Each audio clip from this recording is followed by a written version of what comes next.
There's a question that I can kind of anticipate might be put to me, that if I'm really a vegan, aren't I just going to kind of wither away and not have a proper diet? Yeah, that's on this chair here.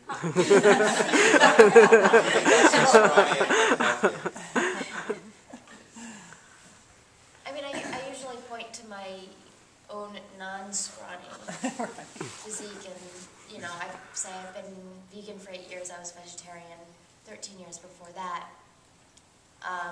and I do well with the various tests of the doctors. Every doctor has said that that's fantastic given my family's history of heart disease and diabetes, and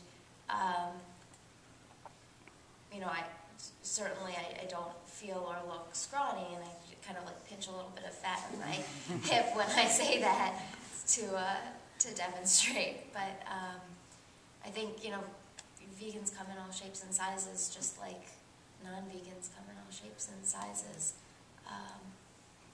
And I don't typically go into nutrition of it, but other panelists might more than I think the answer that kind of sums everything up with that is there's no conclusive scientific evidence that we need animal products to survive. And the American Dietetic Association, which is one of the most, as far as views on nutrition go, they're one of the most conservative organizations, and they credential register dietitians across the country, and they accredit all of the schools who run nutrition programs. They said in their position paper on vegetarian diets that a vegetarian diet, including a vegan diet, is not only adequate but beneficial and appropriate for all stages of the life cycle, including infancy, childhood, adulthood, and into like the elderly stage. So I think that answer pretty much sums it up, is that people can argue all they want, but the scientific evidence is really on our side.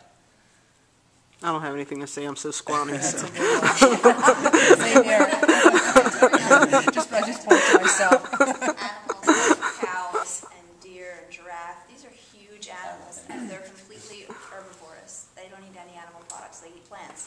And if that plant protein is, and they don't have tempeh or seitan or anything in their diet, so if that plant protein that they're consuming is enough to make them huge animals that you wouldn't want to have to battle in the nature yourself, then that alone shows that plant protein is certainly sufficient to make you big and strong.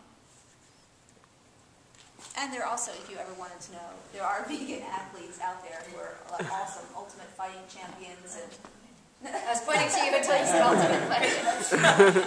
Thank you, that's not true. Fighting champions, triathletes, some of the fastest people and some of the most talented athletes in our world are vegan. So they can do it. Bodybuilders too. Bodybuilders, yeah. Veganbodybuilding.com is another website. But there are plenty of people you can point to who survive on plant protein, and not just survive, but have fantastic and amazing physiques. Yeah, 2 major studies have conclusively proved that for prostate cancer and breast cancer, if you have high cholesterol, the hormonal aspect of that triggers and makes the cancer more aggressive. So it's very important in terms of, in those situations, getting cholesterol down. And if you're a meat eater, you're in big trouble in terms of your cholesterol if you have those kind of, unfortunately, have those kind of cancers. I think it's also important to point out that it's possible to be an unhealthy vegan by not eating a varied diet. And it's also possible to be an unhealthy meat eater by not, iron deficiency is more prevalent among people who eat meat than people who are vegan. So, like statistically. And the same thing, protein deficiency, that's really, you don't see protein deficiency. Even in vegetarians and vegans, you do not clinically observe protein deficiency anywhere. So people have all of these like preconceived notions that, you're going to be protein deficient, iron deficient. It's not really true. And even where it is true, it doesn't only happen to vegans or only happen to vegetarians. It happens to everyone. It happens, because people are not selecting the right foods to adequately give themselves like the proper nutrition. It's not really whether or not they're eating animal products or not eating animal products. It's just a matter of eating a varied diet that actually meets all of your nutritional needs. And obviously meat is not really a big part a big player in meeting your nutritional needs. So. Any questions? Ed kind of touched on this one, but would you raise your children vegan?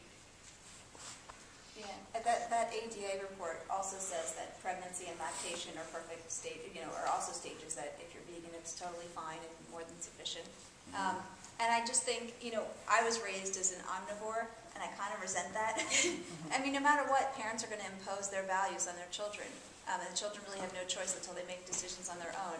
And I hate the fact that for 12 years I was completely blind to the fact that what I was eating was an animal no different from the cats that I loved and that my family loved. And so as a child who was raised as an omnivore, a meat-eating, dairy-eating, egg-eating omnivore, I resent that that choice was imposed on me.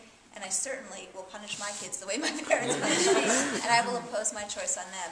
And if it means that I'm raising my child in a way that will decrease his or her chances of diabetes, cancer, heart disease, then yeah, I think I'm a pretty good parent for raising a kid vegan.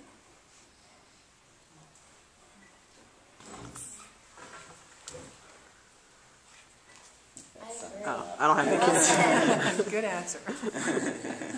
I remember, I don't know, maybe it was about a year ago, I remember reading something where these two vegan parents were raising their kids vegan and they either died or something bad happened. So I know that might come up. Well, Yeah. Isn't that starvation thing? Yeah, They Right. fed their kids apple juice. Right. Strictly apple juice out of a bottle.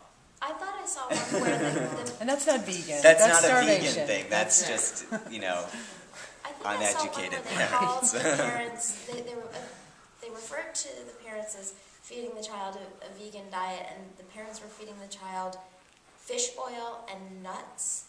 Oh, this might be another. I think this Every was couple of older. years, one of these Right. pops And up. fish oil is obviously not vegan, so it was just kind of like, What's so Are you frustrating is kidding? the title, the headline is always vegan parents kill child, or vegan diet kills child. Like vegan is always there when veganism and the idea of veganism really has nothing to do Right. with what these parents were doing to the children. But yeah, of course, that's how the headline always reads.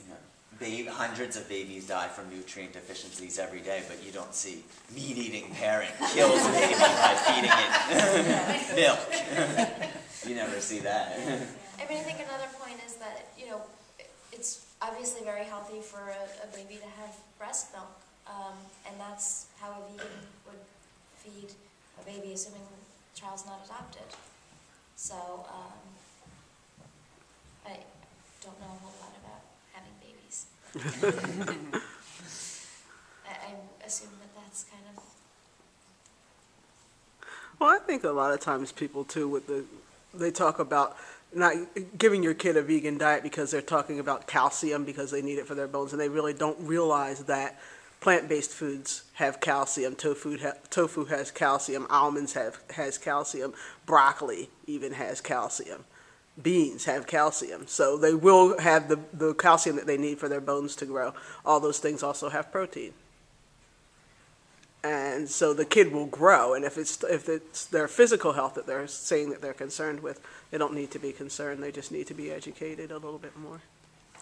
1 cup of fortified soy milk has the same amount of calcium as 1 cup of whole milk. So. Yeah, there you go. I'm thinking maybe we should put out food and continue the discussion while we eat. Are people getting hungry talking about Yeah. breast milk?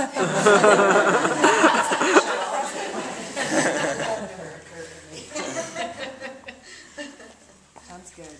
Yeah. All right.